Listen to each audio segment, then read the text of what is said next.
US President Donald Trump has hosted the leaders of the Democratic Republic of Congo and Rwanda in Washington for the signing of a US brokered deal aimed at stopping the violence in eastern Congo and giving American companies access to the region's massive reserves of critical minerals. Trump declared it a great day for Africa, a great day for the world, and used the moment to revive his favorite political narrative, that he is the world's ultimate deal maker who deserves the Nobel Peace Prize. And the White House is calling this agreement a major diplomatic breakthrough. For more than 30 years, one of the worst conflicts on earth has been raging in eastern Congo. Millions and millions of people have been tragically killed, went on forever, and countless more have been displaced from their homes. Families have been destroyed. It's been a disaster. Many administrations have tried, but probably not too hard, knowing who preceded me. But they tried. It says they've tried. But we tried harder to end this conflict.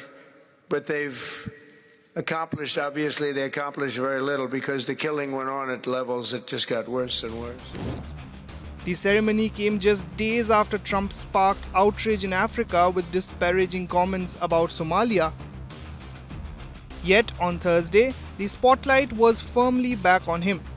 He met Congolese President Félix Tshisekedi and Rwandan President Paul Kagame separately before bringing them together for a trilateral meeting and the final signing. But here's the reality behind the photo op.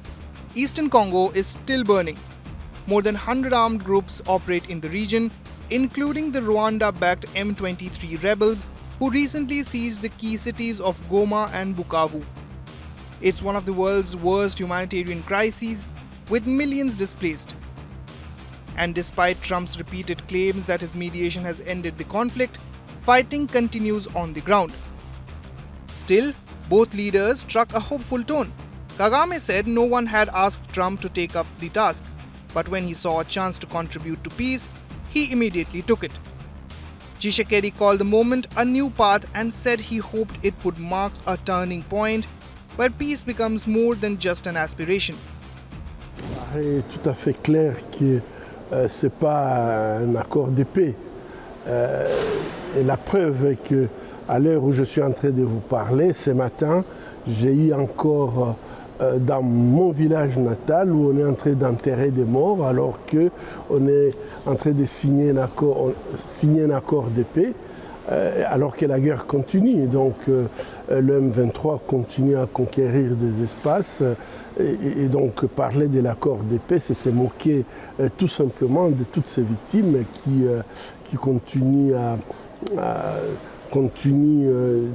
de souffrir dans cette région. A big part of the agreement is economic. The US has also signed bilateral deals with Rwanda and Congo to secure American access to critical minerals used in electronics, electric vehicles, aerospace, and defense. Trump announced that major US companies would soon enter the region, adding in classic Trump style, "Everybody is going to make a lot of money." This comes as Washington searches for alternatives to China, which still dominates rare earth mining and processing. To understand why peace has been so elusive, you have to go back to Rwanda's 1994 genocide, when nearly 1 million people were killed. Around 2 million Hutu refugees, including militants accused of genocide, fled into Congo.